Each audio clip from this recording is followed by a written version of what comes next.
All right, thanks for joining me. Time to do some thinking. Okay, so I, for the first time ever, have watched something by Hendricks. I think it's Jennifer Hendricks. She is in Colorado and she is talking about the right to abort. Um, and I'm watching just the first part of her video and I had to stop it because there's so much malarkey, so much baloney in this that it's hard to take each thing by itself and address it. So let's see, she has so much deception in her speech. It's unbelievable. Let me address just one of those things. Okay, so if I'm looking at this, she says there was a case called, let me see, Jacobson versus Matthewson, it looks like, if I have this right.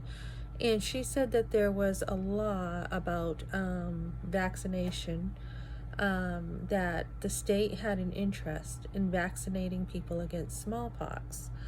And she is now comparing that to like the invasive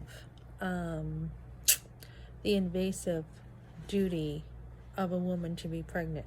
So basically what she's saying is that Jacobson has nothing to do with when the court decided Roe v. Wade.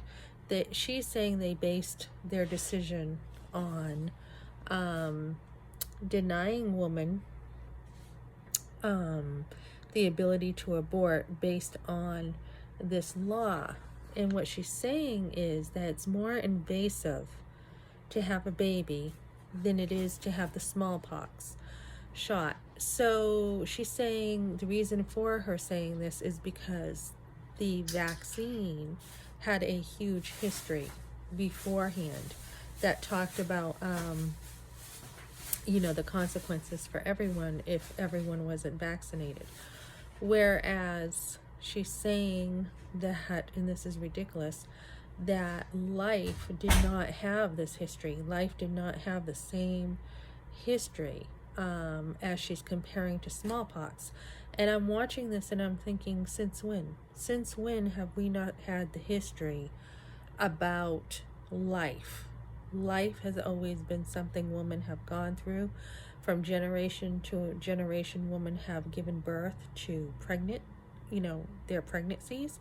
She's now calling this forced pregnancy or state mandated pregnancy, so to say, which is ridiculous. We have more history in our past generations about the way women's bodies work. We've always been, made to have children versus smallpox. So that one is blown out of the water.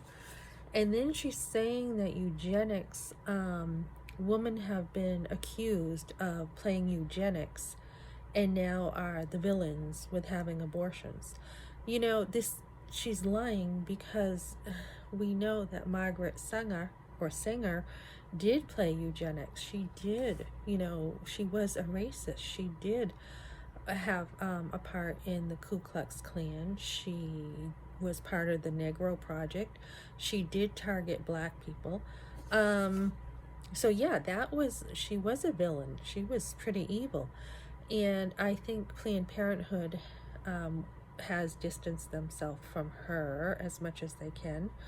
What was her other argument? She has like this talk about 3 wedges.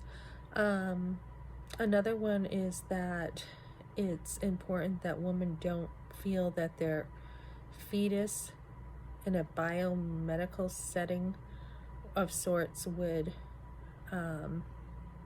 be a wedge to them, would be invasive to them. How does that happen? It's really a mindset. How do you feel that your fetus is actually invading your body?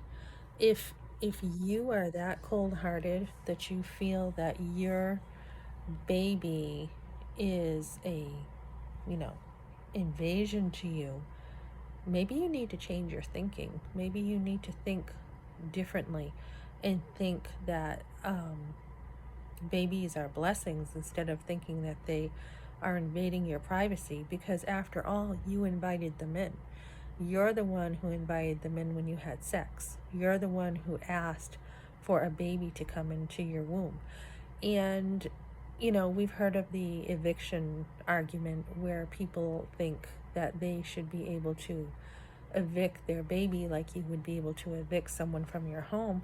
But the difference is the baby didn't ask to be born. You chose for a baby to be in your womb. A lot of women will argue and say they never wanted to get pregnant. Whether you wanted to get pregnant or not, if you chose to have sex, you know that there is a chance of being pregnant. And even if you didn't know, now you know. So this is, I find somebody who is a professor and somebody who has this platform that she was talking at in Colorado, who supported her, has all these credentials against her name, yet basic common sense isn't here. So I just am going to continue probably looking at her other wedges and see what in the world she's talking about. It's all, fancy smancy talking that makes no sense. So join me next time and I will be debunking some more of her lack of common sense, or her big words, that swelling of words that are really empty and vain and mean nothing.